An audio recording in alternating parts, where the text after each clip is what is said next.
कुछ भारतीय, पारसिक और यूनानी विद्वानों का दृढ़ मत है कि सूर्य धरती की परिक्रमा करता है, पर कुछ विद्वानों का मत है कि धरती सूर्य की परिक्रमा करती है। इस विषय पर मैं सभा का मत जानना चाहूंगा।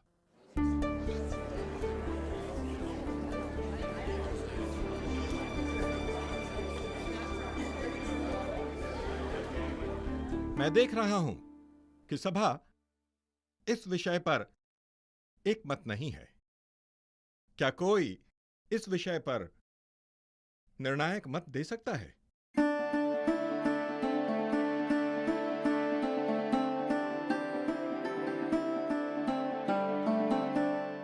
महामना आर्यभट्ट ने इस पर निर्णय दे दिया है। लघु गुरु की परिक्रमा करता है, न कि गुरु लघु की। आर्यभट्ट का लघु से तात्पर्य कम घनत्व वाले ग्रह से है और गुरु का तात्पर्य अधिक घनत्व वाले ग्रह से। जैसे चंद्रमा धरती की परिक्रमा करता है, ठीक उसी तरह कम घनत्व वाली धरती अधिक घनत्व वाले सूर्य की परिक्रमा करती है।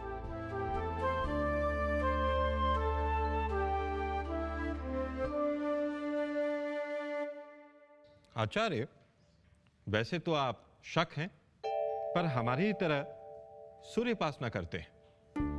क्षेत्रपाल, मेरे लिए तो पूरी मनुष्यता के लिए सूर्य, चंद्र, नक्षत्र, आकाश, पृथ्वी, जल, वायु और अग्नि सब समान है। अब आप में और मुझ में क्या अंतर रहा? मेरा जन्म तो इसी मिट्टी में हुआ है। तो क्या वरह मिहिर शक नाम नहीं हुआ? आर्य, वरह का अर्थ है वरदान और मिहिर का अर्थ है सूर्य। जो सूर्य का वरदान है वो वरह मिहिर है। इसीलिए मेरे पिता आदित्य दास ने मेरा नाम वरह मिहिर रखा। मेरा जन्म यहीं कपित में हुआ और मैं भारतीय ही हूं।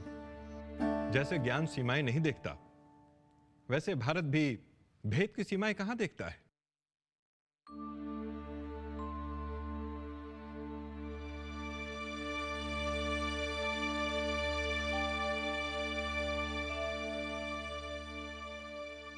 बटुक, तुम्हारा ध्यान कहाँ है? आचार्य, सामने दिखाई दे रहे यंत्र जैसा यंत्र मैंने उज्जैनी के महाकालेश्वर मंदिर में भी देखा था। क्या ये वही यंत्र है? हाँ, ये वही यंत्र है। पर महाकाल के ज्योतिर्लिंग के ऊपर समय मापक यंत्र का क्या उपयोग है? बटुक, मैंने तो समय मापक यंत्र बनाया था, जो आचार्य मय के सूर्य सिद्धांत के अनुसार बनाए गए काल मापक यंत्र की भांति महाकालेश्वर के उत्तर में रखा गया था। पर लोगों की आस्था ने उसे महाकाल को समर्पित कर उसे उनके ज्योतिर्लिंग के ऊपर लटका दिया। क्योंकि काल मापक यंत्र से निरंतर पानी गिरता रहता है, इसीलिए उसे भी शिव की पूजा में सम्मिलित कर दिया गया।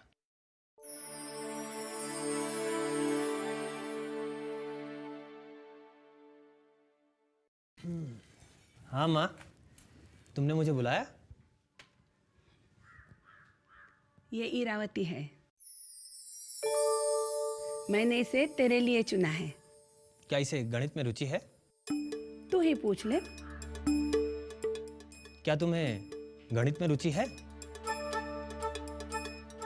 क्या तुम्हें रात रात भर ग्रह नक्षत्रों को देखने में रुचि है? क्या तुम्हें वेदांग ज्योतिष में रुचि है?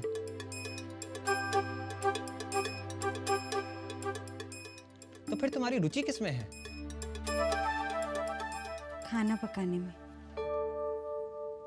माँ, ये लड़की मेरे लिए ठीक है। आचार्य वरह मिहिर, मैं वेदांत का दर्शन नहीं बल्कि तर्क द्वारा ये प्रमाण चाहता हूं कि सत्य सृष्टि की रचना का कारण है। तुम्हारा ये वस्त्र किससे बना है? रेशम से। ये तुम कैसे कह सकते हो? क्योंकि रेशम के धागों से ही ये वस्त्र बना है। यानी रेशम ही इस पूरे वस्त्र में व्याप्त है।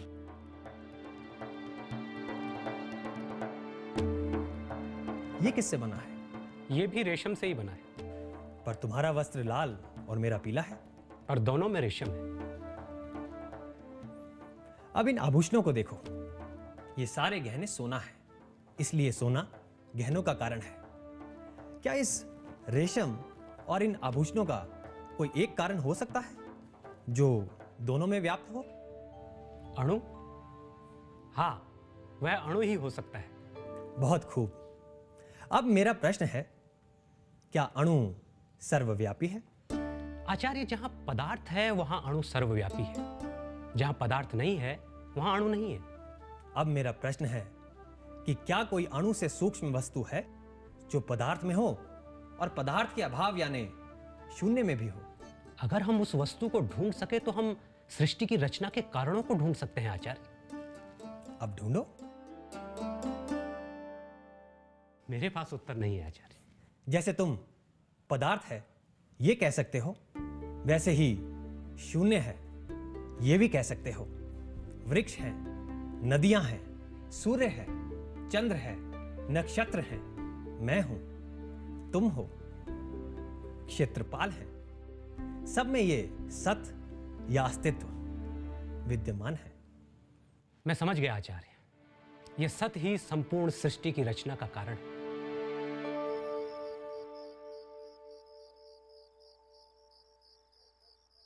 एक बात पूछूं? क्या? क्या इस सृष्टि का प्रारंभ और अंत है? अच्छा, तो काजल की कोठरी में रहकर तुम्हें भी कालिख लगी गई। ना, खरबूजा खरबूजे को देख रंग पकड़ रहा है। संगत से गुणात है, संगत से गुणजात। प्रारंभ और अंत से तुम्हारा अर्थ क्या है? क्या इसका काल और आकाश में कहीं प्रारंभ है? क्या काल और आकाश में इसका कहीं अंत है? ईरा, ना किसी ने इसका प्रारंभ देखा है और ना ही किसी ने इसका अंत। सृष्टि की रचना क्रमिक होती है। सृष्टि के बाद प्रलय और प्रलय के बाद सृष्टि। सृष्टि क्या है, प्रलय क्या है? क्या तुम सचमुच ये जानना चाहती हो? हाँ।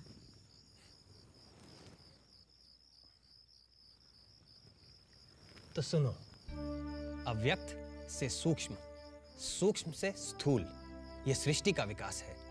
स्थूल से सूक्ष्म और सूक्ष्म से अव्यक्त, यह प्रलय का क्रम है। मैं समझी नहीं। अच्छा बताओ, हम कैसे जागते हैं? जब हम नींद में होते हैं तो हमारे सारे विचार अव्यक्त अवस्था में होते हैं। जैसे ये मैं हूं, मैं पत्नी हूं, मैं पति हूं, मैं मां हूं, मेरा ये काम बाकी है, ये काम मैं कल करूंगा। ऐसे सारे विचार अव्यक्त रूप में होते हैं। पर जैसे ही हम जागते हैं, सबसे पहले विचार आते हैं, यानी अव्यक्त सूक्ष्म रूप लेते हैं। पर जैसे ही हम वास्तव में जागते हैं, हमारे सूक्ष्म विचार कार्य रूप में स्थूल बनते जाते हैं। जैसा हमारे साथ होता है, वैसा ही सृष्टि के रचनाकार के साथ भी होता है। अब कल्पना करके देखो, जब ब्रह्मांड अव्यक्त से सूक्ष्म, सूक्ष्म से स्थूल की ओर बढ़ता है, तो यह सृष्टि कहलाती है। अब तुम ही बताओ, प्रलय क्या है? जैसे जब हम सोते हैं तो हमारे सारे स्थूल कार्यकलाप बंद हो जाते हैं और वे विचारों के स्तर पर सिमट जाते हैं, और कुछ ही देर में विचार भी विलीन होकर अव्यक्त हो जाते हैं। वैसे ही ब्रह्मांड स्थूल से सूक्ष्म और सूक्ष्म से अव्यक्त की ओर बढ़ता है, तो केवल सत ही रहता है। और जैसे हम सिर्फ एक ही दिन नहीं सोते, हर दिन सोते हैं और हर दिन जागते हैं, वैसे ही ब्रह्मांड में भी सृष्टि और प्रलय निरंतर चलता रहता है। धीरे धीरे बात समझ में आ रही है। चल, आज मुझे भी और एक विद्यार्थी मिल गया। तस्माद् व एतस्मात् आत्मनः आकाशः सम्भूतः। उस सत से पहले आकाश बना। आकाशात् वायुः। आकाश से वायु, वायु और अग्नि,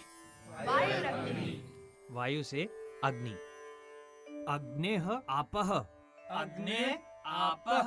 अग्नि से जल, अद्भ्यः पृथ्वी,